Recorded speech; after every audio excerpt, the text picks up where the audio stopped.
삶이란 원래 불공평하다. 여러분, 안녕하십니까? 이관용의 열린 서재입니다. 오늘의 주제는 다소 무겁지만 우리 모두의 삶을 관통하는 중요한 진실에 대한 이야기입니다. 바로 삶이란 원래 불공평하다라는 주제입니다. 우리는 살아가면서 늘 자신을 남과 비교합니다. 그리고 왜 나는 저 사람처럼 태어나지 않았을까? 왜 나는 저런 기회를 가지지 못했을까? 왜 내 삶은 이렇게 불평등한가를 하소연합니다. 그러나 냉정히 말해서 우리 인생은 처음부터 불공평하게 시작합니다. 부모, 집안, 생김새, 지능, 재능, 성격, 그 모든 것은 각자 다르게 태어나며 누구도 완전히 같은 출발선을 가지지 않습니다. 오늘은 이 불공평의 현실을 인정하는 것이 왜 중요한지, 그리고 그 현실 속에서 어떻게 나만의 삶을 더 충실하게 살아갈 수 있는지 나누어 보려 합니다. 삶은 원래 불공평하게 시작됩니다.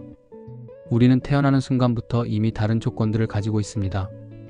어떤 아이는 부유한 가정에서 태어나 풍족한 지원을 받으며 자랍니다.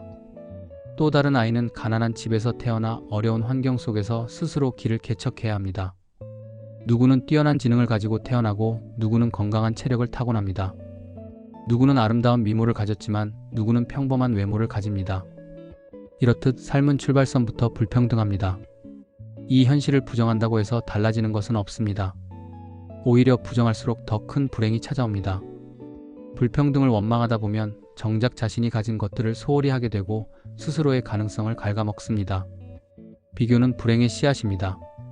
사람은 본능적으로 비교합니다. 친구의 성적과 내 성적을 비교하고 동료의 연봉과 내 연봉을 비교합니다. 이웃의 집과 내 집, 누군가의 외모와 내 외모까지 비교하며 살아갑니다. 그러나 비교는 불행의 씨앗입니다. 비교의 끝에는 언제나 좌절과 열등감이 기다리고 있습니다. 니체는 이렇게 말했습니다. 남과 비교하지 마라. 오직 어제의 나와 오늘의 나를 비교하라. 우리가 진정으로 비교해야 하는 대상은 남이 아니라 어제의 나 자신입니다. 어제보다 더 나아진 오늘의 내가 있다면 그것이 곧 성장이고 그것이 곧 의미 있는 삶입니다.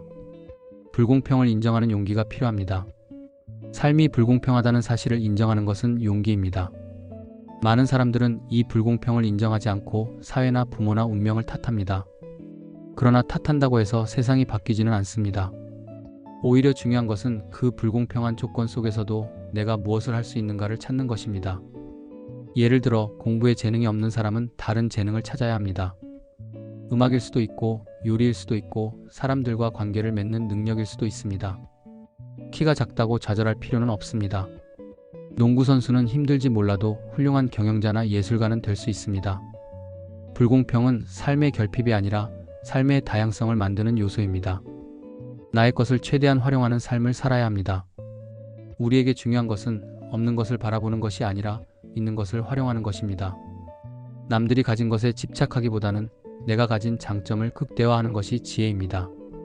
내 성격, 내 경험, 내 능력, 내 배경, 그 모든 것이 나를 만드는 자산입니다. 가난하게 태어났다면 근검절약의 습관을 배울 수 있습니다. 공부를 못한다면 성실함이나 창의력에서 길을 찾을 수 있습니다. 외모가 평범하다면 따뜻한 성격과 인간관계에서 빛날 수 있습니다. 중요한 것은 내가 가진 것을 어떻게 활용하느냐입니다. 노력하는 사람만이 불공평을 이깁니다. 불공평한 현실 속에서도 꾸준히 노력하는 사람은 결국 빛을 봅니다. 처음에는 부족해 보일지라도 한 걸음 한 걸음 쌓아나간 노력은 언젠가 기회를 만나 열매를 맺습니다. 세상은 완전히 공평하지 않지만 노력하는 자에게는 최소한의 기회는 주어집니다. 역사 속 위대한 인물들을 보십시오. 가난한 집안에서 태어났지만 노력과 끈기로 자신의 길을 개척한 사람들, 장애를 가지고 태어났지만 그것을 딛고 세계적인 업적을 남긴 사람들, 이들은 모두 불공평한 조건 속에서도 포기하지 않았기 때문에 성공할 수 있었습니다. 불평 대신 감사로 바라봐야 합니다. 불평은 우리를 더 깊은 수렁으로 끌어내립니다. 그러나 감사는 우리를 위로 끌어올립니다. 남들과 비교해서 불평할 것이 아니라 내가 가진 것에 감사하는 마음을 가지는 것이 중요합니다. 가족이 있다는 것, 건강이 있다는 것, 하루를 살아갈 수 있다는 것, 이것만으로도 이미 많은 것을 가진 삶입니다. 철학자 스토아 학파는 이렇게 말했습니다. 우리가 가진 것을 사랑하라. 그것이 운명을 사랑하는 길이다. 불공평한 조건을 원망하기보다 내가 가진 것을 소중히 여길 때 삶은 더 단단해집니다. 불공평 속에서도 의미 있는 삶을 위해 살아야 합니다.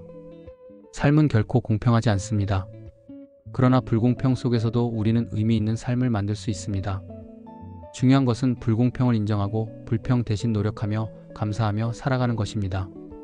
그렇게 살아가는 사람은 외적인 조건과 상관없이 내면의 풍요를 얻습니다. 불공평은 불행의 이유가 아니라 인생을 더 가치 있게 만드는 재료입니다. 나만의 삶을 만들어가는 과정에서 우리는 진정한 자유와 행복을 경험할 수 있습니다. 마무리하겠습니다. 여러분, 삶은 원래 불공평합니다. 그러나 그것은 우리가 절망할 이유가 아닙니다. 오히려 나에게 주어진 것을 최대한 활용하고 불공평 속에서도 노력하며 감사하며 살아갈 이유입니다. 남과 비교하지 말고 불평하지 말고 불공평을 인정한 뒤 그 현실 속에서 최선을 다합시다. 그럴 때 우리는 비로소 진짜 자기 삶의 주인이 될 수 있습니다. 이관용의 열린 서재였습니다. 감사합니다.